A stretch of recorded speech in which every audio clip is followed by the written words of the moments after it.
സമസ്തയ്ക്കെതിരെ league പടയൊരുക്കം ആരംഭിച്ചു. തെരഞ്ഞെടുപ്പിൽ ലീഗിന് സമസ്തയുടെ സഹായം ലഭിക്കാത്തതാണ് പോര് തുടരാൻ കാരണം. വോട്ടിൽ തിരിച്ചടി ഉണ്ടായാൽ സമസ്ത നേതാക്കൾ പള്ളികളിൽ നിസ്കരിക്കില്ലെന്ന്, യതീംഖാനയിലും മദ്രസയിലും കയറ്റില്ലെന്നും കളി മാറുമെന്നും ലീഗിന്റെ ഭീഷണി.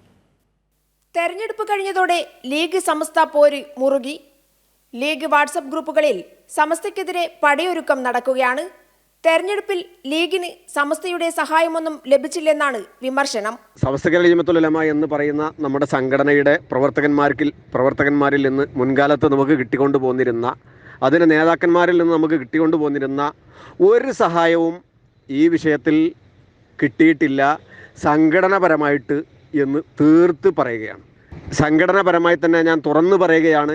മുസ്ലിം യൂത്ത് ലീഗിൻ്റെ ജില്ലാ കമ്മിറ്റി SKSSFനെ റമദാനിൽ ഒരു നോമ്പ് തുറ സൽക്കാരത്തിന് ക്ഷണിച്ചിരുന്നു. ഇതൊക്കെ പറയേണ്ടി വരുന്നത് സംഘടനാപരമായി ഒരു സഹായവും കിട്ടിയിട്ടില്ല എന്ന് പറയാനാണ്. വ്യക്തിപരമായി ഞാനൊരു സമസ്തക്കാരനാണ്, ലീഗുകാരനാണ്.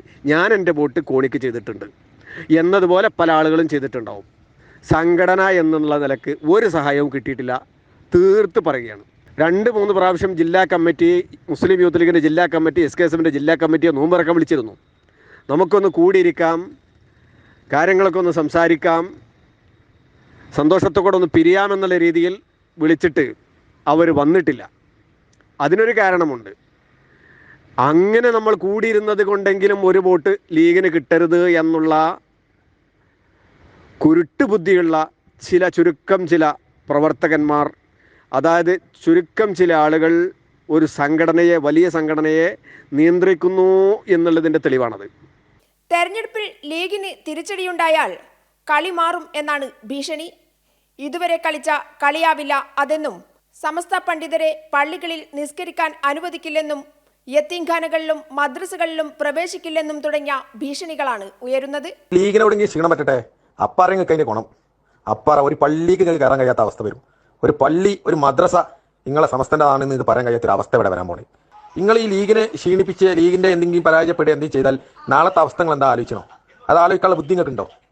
ഉണ്ടെങ്കിൽ നിങ്ങൾ ചെയ്യൂല. എങ്ങനെ ഇത് കുട്ടികളിയല്ല, ഇത് യഥാർത്ഥ കളിയാവും. ഇത് ഞാനൊരാൾ പറഞ്ഞെങ്കിൽ നോക്കണ്ട, ഇത് ഒരുപാട് ആൾക്കാർക്ക് പ്രതിഷേധമുണ്ട്. ഇതൊക്കെ കളിയാണ് മാറും.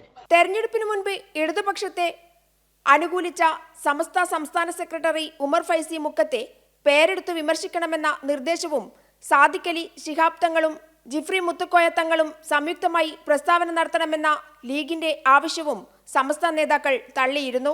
CAA വിഷയത്തിലും ന്യൂനപക്ഷം വേട്ടയാടപ്പെടുമ്പോഴും UDFന്റെ ദുർബലമായ നീക്കങ്ങൾ തന്നെയാണ് സമസ്തയുടെ ലീഗിനോടുള്ള അകലം വർദ്ധിപ്പിച്ചത്. എന്നാൽ സമസ്തയുമായുള്ള അനുനയ സമീപനമല്ല, പരസ്യമായ ആക്രമണമാണ് ലക്ഷ്യം വെക്കേണ്ടതെന്നാണ് പടയൊരുക്കങ്ങളിൽ നിന്നും പുറത്തുവന്ന ശബ്ദ സന്ദേശങ്ങൾ വ്യക്തമാക്കുന്നത്. ലീഗ് വോട്ടിൽ വിള്ളലുണ്ടായാൽ അത് സമസ്തയുടെ തലയിൽ വെച്ച് കെട്ടാനുള്ള മുന്നൊരുക്കങ്ങളിലാണ് ലീഗ്. അതേസമയം സമസ്ത ലീഗ് പോരിന് കാരണം ലീഗാണെന്നും ലീഗ് സമസ്തയെ പോഷക സംഘടനയായി മാറ്റാൻ ശ്രമിക്കുകയാണെന്നും KT ജലീൽ പറഞ്ഞു. സമസ്ത ലീഗ് പ്രശ്നവുമായി ബന്ധപ്പെട്ട് പലതരത്തിലുള്ള പ്രതികരണങ്ങളും വന്നുകൊണ്ടിരിക്കുന്നുണ്ട്. സത്യത്തിൽ ഇതിന്റെ ഉത്തരവാദി സമസ്തയല്ല, ലീഗാണ്. സമസ്തയെ ഏൽപ്പിച്ച ജോലി ഭംഗിയായിട്ട് നടത്താൻ അനുവദിക്കുന്നതിന് പകരം മുസ്ലിം ലീഗിന്റെ ഒരു പോഷക സംഘടനയാക്കി മാറ്റാൻ ലീഗ് നേതൃത്വം ശ്രമിച്ചതിന്റെ ഫലമായിട്ടാണ് ഈ പ്രശ്നങ്ങളെല്ലാം ഉടലെടുക്കുന്നത്. മുമ്പ് കാലങ്ങളിലൊക്കെ മുസ്ലിം ലീഗിന്റെ നേതൃത്വവും സമസ്തയുടെ പരമോന്നത നേതൃത്വവും തമ്മിൽ വളരെ അടുത്ത ബന്ധമായിരുന്നു. പരസ്പര ബഹുമാനത്തിന്റെ ഒരു തലം അതിൽ നമുക്ക് കാണാൻ കഴിയുമായിരുന്നു. എന്നാൽ പുതിയ മുസ്ലിം ലീഗിന്റെ നേതൃത്വം സമസ്ത നേതാക്കന്മാരെ ഒരു രണ്ടാം തരം നേതാക്കന്മാരായിട്ട് കാണുന്ന സ്ഥിതി ഉണ്ടായി. സമസ്ത നേതാക്കന്മാർ കീഴാളരും മുസ്ലിം ലീഗിന്റെ നേതാക്കന്മാർ മേലാളരുമാണ് എന്ന രൂപത്തിൽ അവർ ചിന്തിച്ച് തുടങ്ങിയതോട് കൂടിയിട്ടാണ് പ്രശ്നങ്ങൾ ആരംഭിക്കുന്നത്. PV Joshila, Kairali news, Kozhikode.